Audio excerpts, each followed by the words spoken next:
So, there's this game called Highguard. It's a free-to-play live service shooter game that was announced at the Game Awards last year and released in January with a pretty strong debut of 100,000 players on its launch day, before losing over 90% of them after the first week. In addition to that, it's been torn to shreds by reviews, and a lot of its staff got laid off a few weeks after release, leading to the game getting shut down on the 13th of March.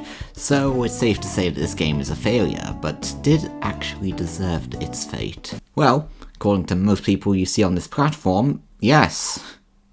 Wait, what? Hi, my name is Harold, and I have been thinking about Highguard for a while now. I haven't played it, so I can't comment on the actual quality of the game.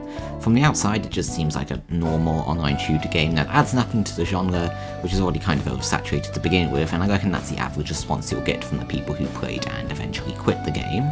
What drew me to this game though were the other responses, calling them other in acknowledgement that they're not dominant, but ignoring the fact that it was given the fabled last announcement at the Game Awards, Highguard realistically should have just come and gone like any other live service game. However, that wasn't the case. From day one, this game was never branded as mid or with any other labels that you see.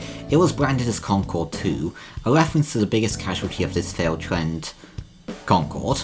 Before the game was even out, people across all mediums were making a staggering amount of videos, posts, and shorts about how the game was dead on arrival, it was going to be Concord 2.0, comments attacking the developers themselves, really any negative thing people could come up with about the game. It's fascinating really, because this game isn't the only one to get this label, it's only the biggest one. So that left me wondering, if Concord was as catastrophic of a failure as it was, why does it feel like we constantly give labels to things that we consider its sequel? Why does it sometimes feel like we want a sequel to Concord?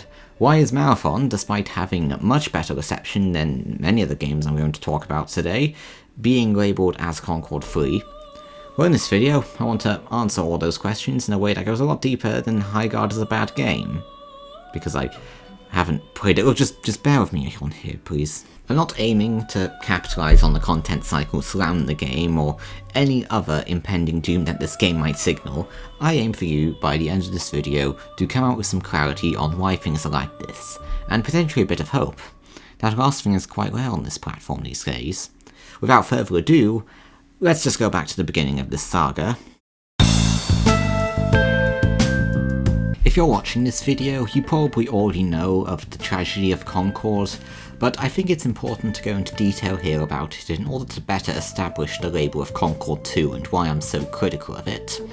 We're all familiar with this trailer at this point, the slow fall, the hot sauce, the Marvel attitude. This is the reveal trailer for Concord, premiering at the start of the PlayStation State of Play on the 30th of May 2024, developed by new studio Firewalk and pitched as the next big thing PlayStation would push. If you don't believe me, look at the facts. It was the opening trailer to the presentation, the second most prestigious trailer you could get in something like this, the first being the end, of course. The trailer took up 10 minutes of the 35-minute presentation, and the short film for Prime Video's sequel level was made and released after the game shut down. If you tell me that PlayStation didn't have high hopes for this game, you obviously blocked out 2024 from your memory, which I don't blame you for doing. I mean, who wants to remember that year? There was a problem though, and I know this may not have been the whole issue at the time, but the trailer was bad. I realised that it wasn't until Firewalk started showing the game when it started to become clear what the game really was, but I don't know, the trailer just doesn't do anything to make itself stand out from the rest of its competitors. The attitude and atmosphere felt derivative of not only Guardians of the Galaxy, but the other two live service flops that happened in 2024, those being Suicide Squad Kill the Justice League and Ubisoft's Skull and Bones. Mostly Suicide Squad attitude-wise, I guess. I mean, both feel like James Gunn humour, but I don't really want to generalise because too many people do that. So now it's August, and considering this and maybe a few others were the only major advertising people saw before the game came out, plus the price of £35, which I mean is better than £70 that Suicide Squad cost, but it's still a bit of a barrier for entry. This game was set up for another failure to the pile. However, this one was different. Suicide Squad and Skull and Bones were dragged in their reception, especially after the quadruple A claim Ubisoft made, but I would argue that none of these games were entirely defined by their failure. For Concord, Well, you know what I'm going to say, aren't you? You know what happens next. I don't want to over-sensationalize something which realistically is not a good thing. Instead, I really want to sell how shocking it was to see at the time. This entire planned franchise on PlayStation just combusted in almost an instant. Less than 700 players played this on launch. That is the most concrete statistic that gets reported on, and believe me, everything that's gone down since this game came out is extremely well documented. While also being a double-edged sword, but we'll get to that later. Concord lasted 2 weeks, there's no sugarcoating this. On an industry level, you have to understand how unprecedented something like this is. You would never get a full refund in any other circumstance. That just shows how much PlayStation was obviously panicking at those low numbers. Of course, after the shutdown, the company was taken down with it, with everyone at Firewall getting laid off like clockwork in the games industry. It's disappointing, really, because I can't defend something like this in good consciousness, but there's a human cost that you can't really grasp through drama videos. I can only imagine what it must be like for us assumed 8 years of work crashing and burning in a blink of an eye because it came out too late to be relevant. But getting back on topic, I'm less interested in those specific 2 weeks of activity and more so in how Concord has transcended those 2 weeks and has lived on as a ghost in all gaming discussion since. I understand why this is the case, because as the third live service flop in a year defined by them, it makes sense that this one was not only the last straw that broke the camel's back, but a sign that these games weren't invincible. Looking past the damning 62 on Metacritic, the game did not sell itself in a way that appeals to the average player of games other than live service, a genre that from its base level relies entirely on a consistent player count and engagement and was already oversaturated and or applied to games that didn't need them. The reason why that causes these games to fail is because at a certain point there becomes too many games that rely on people keeping up with them to, well, keep up with. So gamers have to select what games they dedicate their time to, which inherently won't be the ones that aren't good, or even new ones that don't guarantee anything they can't get from the ones that they already play, at a price they're also not willing to pay. And when that happens 3 times in a single year, that just goes to show how ridiculous this situation has gotten. That in 1 year, there were 3 games of a dry genre that were expected to succeed, but only brought doom to everything that touched it. And it's honestly sad that these games were in development for ages and then resulted in a large amount of job loss. And while these games were failures, I think it's important to acknowledge the human cost of those failures and to not take it out on the developers who were frankly only doing their jobs and still paid the price for making a game no one wanted. In theory, no one really wants to make a bad game, so in that regard, I feel for the people affected by these failures. In that regard, let's move on to Highguard. So remember how I said Concord was proof these games weren't invincible? Yeah, the gaming community realised this and chose violence, and Highguard has been a thorn in my side ever since this realisation. Highguard is a unique case because it's made by the smaller, more independent team at Wildlight, comprised of a lot of developers of other live service titles like Apex Legends, or at least that's how Jeff Keighley describes it. Our final world premiere comes from 61 members of the team that built Apex Legends and Titanfall. 4 years ago, the principals founded a new independent studio with the hopes of pushing the shooter genre forward with a new original game. I'm going to be honest here. Hearing this speech about how this is the last game and it's made by a small development team and it's unlike any last announcement the Game Awards has ever had, it rubs me the wrong way. A lot of people blame Jeff Keighley for what happened, and while I don't want to pin an entire game's failure on one person who didn't even make the game, it's once again down to advertising, and also that Jeff Keighley is the gaming version of Performative Male. He advertises games at these events by how small their teams are, as if that's a direct correlation to how the quality of the game would be, and definitely not playing into the careless stereotype that gaming will be saved by these smaller developers. Next, we want to introduce you to a game made by a first-time solo developer in Bandung, Indonesia. With the help of 9 of his friends, he's built an intense action beat-em-up with brutal hand-to-hand combat set in his hometown.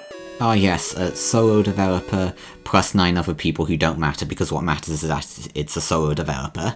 Thank you, Jeff Keighley, you're doing wonders for this industry. It not only alienates all the other developers by basically saying their games don't deserve the spotlight because they're bigger, but more importantly to this conversation, it puts a heavy amount of pressure and attention on these smaller developers, some of which, as we'll see, is not very good attention, and as we all know, the gamer eye is a lot harsher than the regular eye. So Highguard's reveal trailer had the same lukewarm reception as Concord's trailer, mostly due to the imbalance it had to gamer expectations in its placement as the final announcement at the awards, but also, the game's trailer did little to sell the game in a way other than it's from a bunch of Titanfall developers. Though as much shit as I give the Concord trailer, the backlash to it felt natural in a way. Again, third game, long string of live service flops, etc. Like an eye-roll, yet another game in an uninteresting genre that just so happened to be so collective that nobody played it. Highguard's reception felt more artificial, less like an eye-roll and more like a hard stare, followed by a nuclear explosion. You can trace comments calling the game Concord 2 all the way back to its reveal trailer, and this is what leads me to try and dissect the actual meaning of Concord 2. Yes, I know it's an elaborate gamer in-joke if you go entirely off the Wikipedia page for the game, but I feel like it's only really a joke if you don't think about the implications. The tip of the iceberg is that Highguard is Concord 2 because the reception to their trailers are very similar. The rest of the iceberg adds on to that with, and also the game's going to fall flat on its face when it comes out, and it kind of deserves it because to me the game is more industry slop and I don't like that. Okay, that was a bit harsh, let's get back to the game's actual timeline. The bitterness that spawned from Highguard's reveal trailer continued onto the game's release in January, where up until a few days before the release, nothing was really heard from of the game. I guess the miscalculation of that announcement added more pressure onto the game. This added to the narrative that it would be a Concord-level failure, even though the game wasn't out yet. Can you see what I'm getting at when I say the label of Concord 2 is flawed? By declaring a game as another Concord as soon as the announcement, you're kind of preemptively declaring that this fate is the fate of this game too, and ignoring that the game wasn't out, that really shouldn't be the case in hindsight. Highguard did end up cracking 6 digits of players on its launch day, but suffered significantly in reviews, and over the next few weeks there would be a large fall-off of players that eventually resulted in everything else. The low attention rate is again a major part of why live service games fail, and with Highguard it's even worse in my opinion because that shows what the expectation in these games really are. They have to maintain a player count that high across the week's activity, and once it falls below those expectations there's suddenly no hope. So was Highguard really Concord 2? Well, I don't know. Even though I don't really like that label, I can understand it applying as a product, but as a game, it's incredibly devaluing. Now try telling that ultimatum to an actual gamer. You will not be very amused. Unfortunately, this is the people online part of the video. I know! I really should keep online discourse out of videos like these. You know, it's why I haven't mentioned right-wing grift content yet, or the type that pins Concord's failure on woke, whatever the hell that means nowadays. Though I hate this content, they don't add anything to the conversation and aren't worth my time to actually dedicate a whole section to in the video. But you know what does add to the conversation? The blasting of regular developers over the game, or rather, acting like the victim when developers call you out on your bullshit. Let's talk about it. After the layoffs that occurred at Wildlight, some of the developers tried explaining their point of view. Not an unreasonable thing to do considering everything discussed so far. There's a Eurogamer article linked in the description going over things, but some of the basics, they basically felt like there was a content-driven hate train that started almost instantly following the Game Awards trailer that persisted until the game's released. This was detailed in a post from X from lead technical artist Josh Sobel, which no longer exists, I assume because of that hate train and because X is a complete anarchy site, but to quote the article, "We were turned into a joke from minute one, largely due to false assumptions about $1 million ad placement. Oh yeah, there's that, rumours about if Highguard was being funded by Tencent were being platformed extensively, I assume because it gives content creators further reason to put down the developers and make themselves look like the morally superior ones. I can't vouch for the credibility of the rumour considering sites I've seen reports on it have vague sources backing it up, but that goes to show what the dominant narrative about the game was, and how it will always be. Continuing the quote, "Within minutes it was decided, this game was dead on arrival and creators now had free rage bait content for a month. Every one of our videos on social media got downvoted to hell. Comment sections were flooded with copy-paste meme phrases such as Concord 2 and Titanfall 3 died for this. At launch we received over 14,000 review bombs from users with less than an hour of playtime.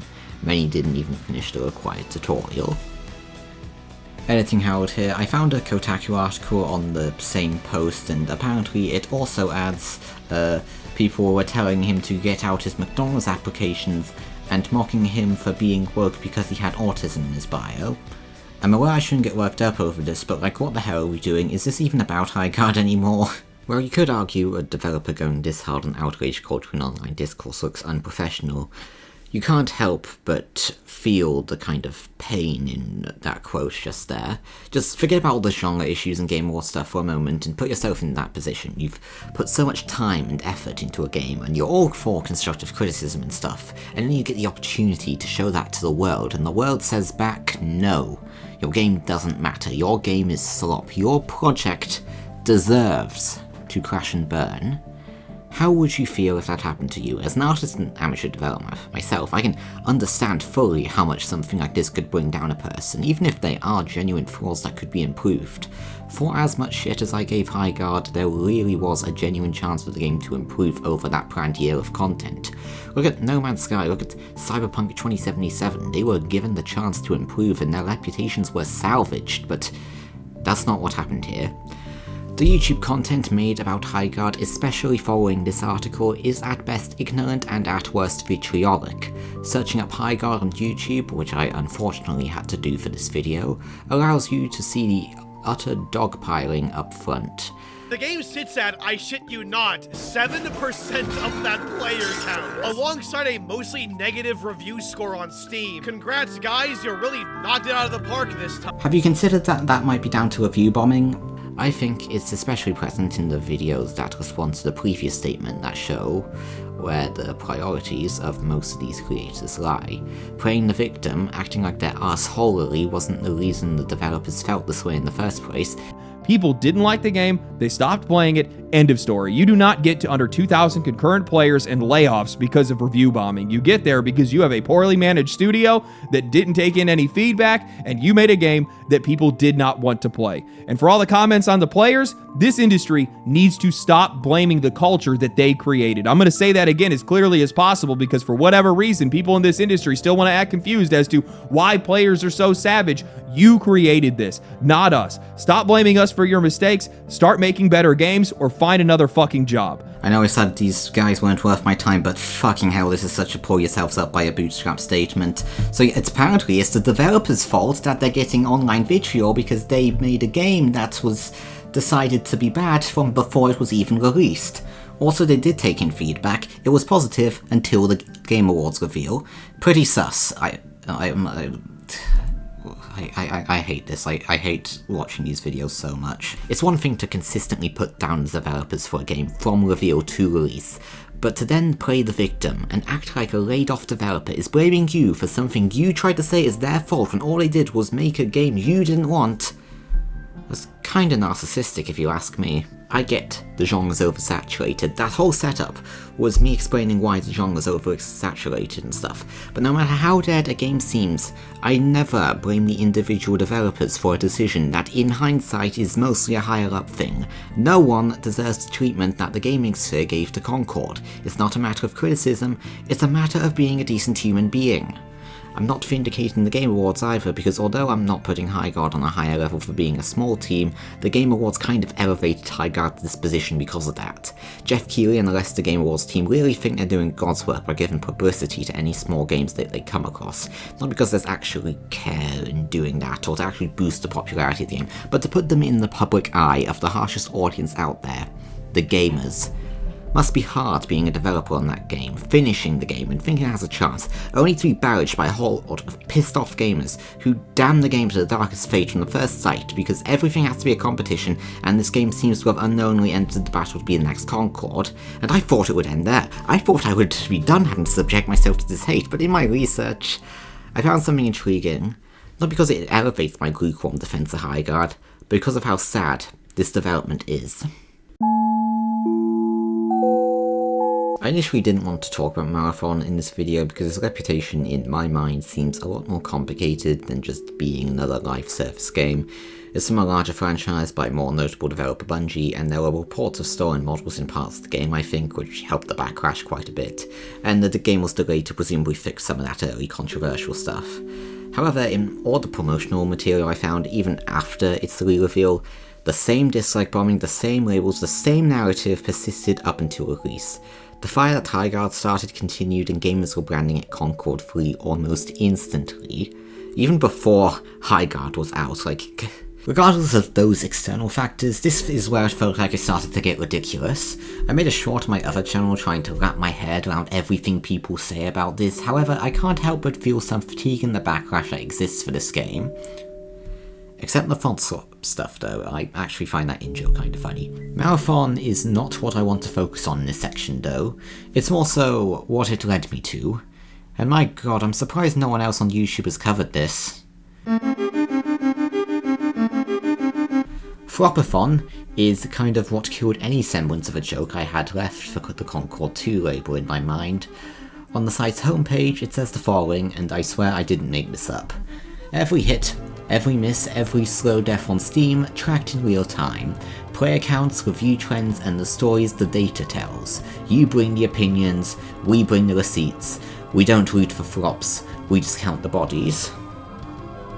Yeah, you don't root for flops, right? I definitely believe that. There's an article linked in the description with, I guess, a previous version of the front page that cites the site of being free of agendas and not caring about politics, which are 2 red flags for the other side of the discourse sphere. But regardless of political leanings, I couldn't shake the feeling of this site's depressing existence. The site extends to many other games where gamers can vote on if a game is hot or a flop. I guess there's no in-between on that part. Key targets include Skull and Bones, 1348X Photo, and Battlefield 6, all of which I really can't be bothered to actually look up the regular reputation on because this video is way too long already. But do you want to know what's been the biggest target and declaration of flop on the site as of writing? You know what it is, it's Marathon. Which is odd, because something weird happened. Marathon got good. Marathon has been reviewed more positively than any other game covered in this video, has a pretty healthy player count, and has no plans on shutting down anytime soon. This for a game labelled Concord 3 and Concord level failure up until its release, I guess. Hi, Editing Harold here to add a last minute section on the concept of Marathon's player count. So I've seen some comments about the fact that a 25,000 player peak or 12,000 player count was actually a flop, and this has kind of challenged a lot of what I'm going to say, but I'm starting to feel like these numbers are becoming a burden to this discourse. Like, what I'm about to say may completely destroy this video's credibility, especially how I neutrally cited SteamDB earlier, but this obsession with Steam analytics is making these conversations way worse than they need to be. Like, Concord had the low count, Highguard had the sharp fall off, I get it, but Marathon has neither of those, and a lot of people seem to be enjoying it. Yet people still insist on going through the mental gymnastics to claim it's on a similar level of those two because of numbers instead of other factors, and artistic integrity and enjoyment or whatever. It's like when film bros talk about the box office to try and confirm their biases on whether a film flopped or anything and not anything to do with the quality. It's annoying. I hate having to put up with these conversations. There may be something I'm missing, maybe it's to do with Bungie or something, or Destiny I've heard has a factor in this, and you may politely comment any contextual errors in the description. I mean comments, but I don't know, I'm still convinced at least some of this is based on pre-anticipated failure, which I'm going to evaluate in more detail next. For now, I'm going to direct you to one more article in the description which seems to try and rationalise this hatedom for Marathon a bit more. This ironically was also in the press section of Flopathon. Seriously guys, if you're going to make yourself look like the be-all and end-all of gaming discussion, at least cite articles that support your shitty dogpiling site. Can you tell I've maxed out my negativity more than I would have liked to in this video? So what does all this show? That we can't keep declaring games as failures before they even release, that some live service games still have some mildly sustainable audience despite their oversaturation, that despite this discourse people are still willing to try out games before deciding they're actually good or bad, or that it's fruitless to take an active interest in games that you won't play yet are declaring a flop. But most importantly, is the label Concord 2 and its usage a declaration of hope for a game's failure? Asmongold's already preaching Concord 4, when will this end? No matter, we already know how he feels about art.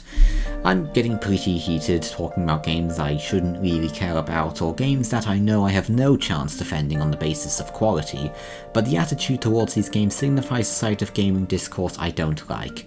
It's brought me to a few hypotheses for what we're trying to get out of this constant use of Concord and its failure to bring down games we can only really judge on perception. Obviously, the main point is pushback against the trend of live service games. In an artistic sense, it's difficult to call a service art due to the intention being less about delivering an experience, but an ongoing source of entertainment sustained by battle passes and digital currency. Regardless of how much style something like Marathon has, and yeah, this is a lot more stylish ambition and identity than the other two, it's still made for profit.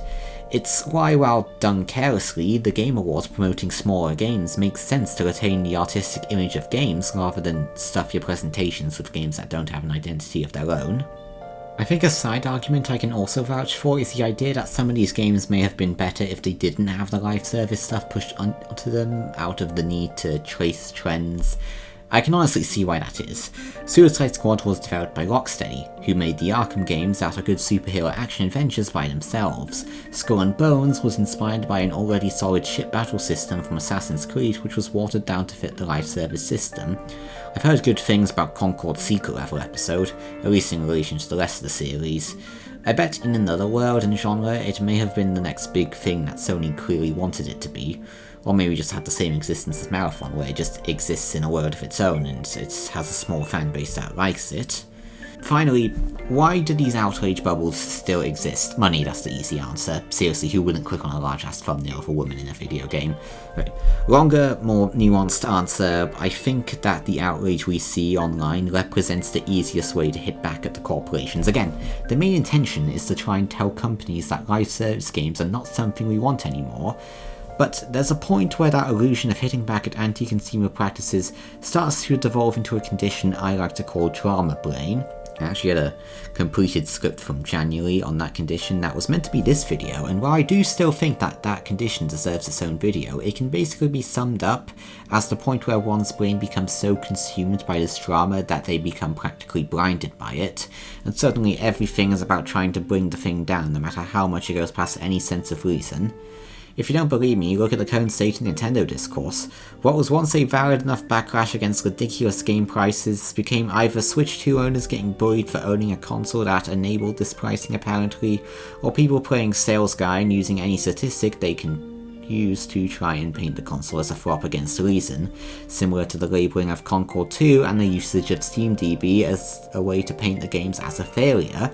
Both movements began as valid pushback against anti-consumer practices, and then devolved into echo chambers by those who are so into pushing backlash they don't stop to think if the backlash they are giving is actually civil. Going back to that Legendary Drops clip I used earlier, there's a part where he mentions that it's the Highguard's developers' fault that the culture surrounding it exists. This industry needs to stop blaming the culture that they created. I'm going to say that again as clearly as possible because for whatever reason, people in this industry still want to act confused as to why players are so savage. You created this, not us. Stop blaming us for your mistakes, start making better games, or find another fucking job. This statement that blames the company for the backlash because it created the culture around it, it basically thinks that going after the main developers of Highguard for simply trying to explain their point of view means that we're going after the corporate system themselves, where, no, we're just targeting people trying to do their jobs. Get these people off your target list. So, Overall, this is why I have a problem with the label of Concord 2. As much of an in-joke as it seems, it's become this drama-brained label used to sustain anti-fandoms that spend too much time trying to paint games as failure before they even come out, to try and think they're going after a system making games they don't want, when in actuality they're just spending too much time arguing about games they would otherwise never play, rather than playing games that they actually enjoy. In my opinion, the only Concord 2 that should exist is the Concord movie. I don't know if that will end up existing in this timeline, but please let this happen, it would be so funny. Release it on the same day as like Avatar 4 and watch both the gaming film community explode. I'm going to be honest, after a while I kinda started to hate making this video. I don't enjoy immersing myself in deeper gaming discourse unless there's a view I feel no one else makes that I just need to get off my chest. I know this video might not be popular, and that's fine. It's easier to look at this and just see it as a lukewarm defense of bad practices. The reason why I try to understand games like Highguard on a deeper level than the surface is that I believe in video games more than the average modern user does. We're living in an age of doom where games cost £75 and are being sold in Sports Direct because everyone buys them digitally now. There's too much bad to see the reasons why others may give Highguard or Marathon a chance, or why I've spent the past 30 minutes trying to defend them, but I don't want to lose hope just yet. I want gaming discussion to have something to be positive about again. It's why I want to make a follow-up video on this deeper drama cycle, because that will show you how you can not let games like Highguard, shows like the Game Awards, or sites like Flopathon paint your entire perception of the video game industry. I hope that this video has convinced or at least encouraged one person to think about these games a little bit deeper than just slop. They're certainly not art, and by God they're certainly not good. But at the same time, how we perceive them, that might also not be so good either.